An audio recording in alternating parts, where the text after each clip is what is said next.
Good afternoon.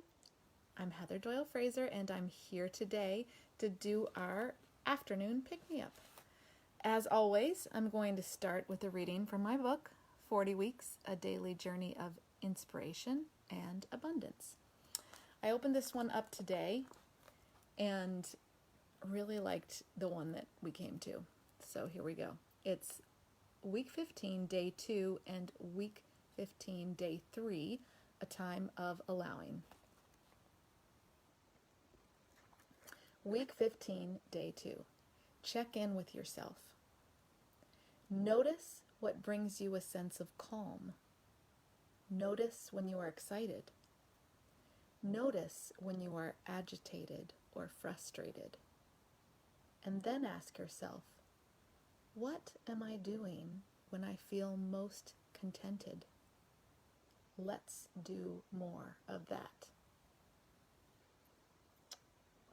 That's a good idea. Sometimes it's not that simple, but it's a really good idea. Week 15, day 3 is a quote from Charles Morgan. And if you're familiar with my book, almost the whole thing is obviously things that I've written. There are, however, about one quote per week from, just quotes that I really enjoyed and I wanted to include in the book. So this is one of those. So week 15, day 3. The art of living does not consist in preserving and clinging to a particular mode of happiness, but in allowing happiness to change its form without being disappointed by the change. Happiness, like a child, must be allowed to grow up. I really like that quote just because I think it speaks to, the fact that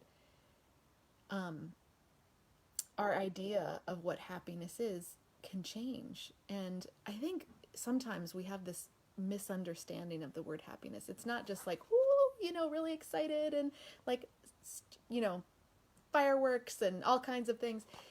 Happiness can be that place of contentment that we saw in the first reading. And it can be a sense of like inner knowing. It can be a sense of joy. It can be a sense of when you are doing something maybe a little difficult and you accomplish what you wanted. That feels like happiness. Or just sitting, with someone special. That feels like happiness. Or talking to them on the phone, or any of those things. And I think right now, in particular, with how our physical relating has changed, I think also if we're paying attention, we can see, well, what are the things that I'm doing now that are bringing me happiness? Maybe it's going for a walk. Maybe it is sitting outside with a cup of coffee in the morning. Maybe it's reading a book.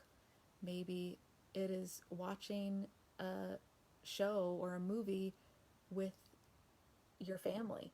Maybe it's watching a show or a movie and on the phone with your friend. There's lots of different ways that happiness can show up.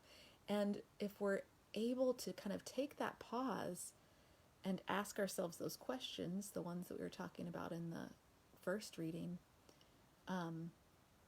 what am I doing when I feel contentment right now in my life? And that takes kind of being in the present moment and acknowledging it right then, like, ooh, this feels good, what I'm doing right now. Even like having a nice glass of water. Not everyone has access to clean water, but when you take a sip and like, oh, I've been out for a walk and that feels so good on my throat, and just like that quenches my thirst and makes me feel refreshed, all those things. But really tapping into, in the moment, oh, this feels good. And then you can reflect a little bit more, maybe later on in your day or maybe right then, and say, let me do a little review of my day. When did I feel really good? Let's do more of that.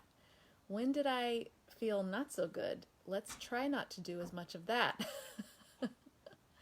I notice, sometimes if I'm, on social media and I find myself scrolling sometimes, I'm like, whoa, this doesn't feel good. When I get on and I'm looking for something and connecting with a friend or doing something like that, that feels good. But when I'm just randomly, just mindlessly doing that, not so good.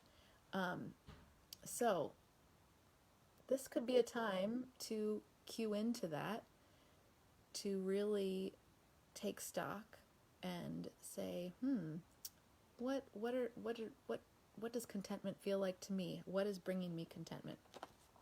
On that note, when we are feeling that contentment, that joy, I think we're more able to see possibility and potential. Like our mind is opened a bit more to like, oh, I could do this or I could do that, or like hope. I mean, bringing hope in. And when you're in that spot, I wanted to read a little piece from my book, Freedom.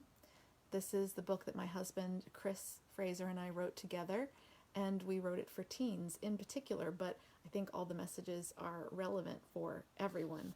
But this book is for teens, and this section is called Your Personal Legend, Continue into the Future. It's in chapter 9, which is Following the Spark. I'm just going to read you this little piece, and I think when we are framing things in a more place of possibility and potential, it's easier to look to the future. It's easier to see like what that possibility might be in the future. So here we go. Your personal legend, continue into the future. By following the compass of your values, you are creating your personal legend. We usually think of legends as people who do superhuman, incredible things, and our thoughts may tell us that we are far from legendary. However, by following our values and utilizing our strengths, we are in fact creating our own personal legend. When we are living out our personal legend, it inspires us and it also inspires the people around us. It's like an invisible ripple effect out into the world. You are both the hero and the author of your own personal legend. The journey begins this very moment, and if we stumble off the path of our personal legend, we can always begin again with the compassionate mind skills we have developed. Your contributions to the larger world are way more than you think and way more than you may ever know. The world needs you and your strengths. It needs all of you, even those parts of you that appear to get in the way of your personal legend.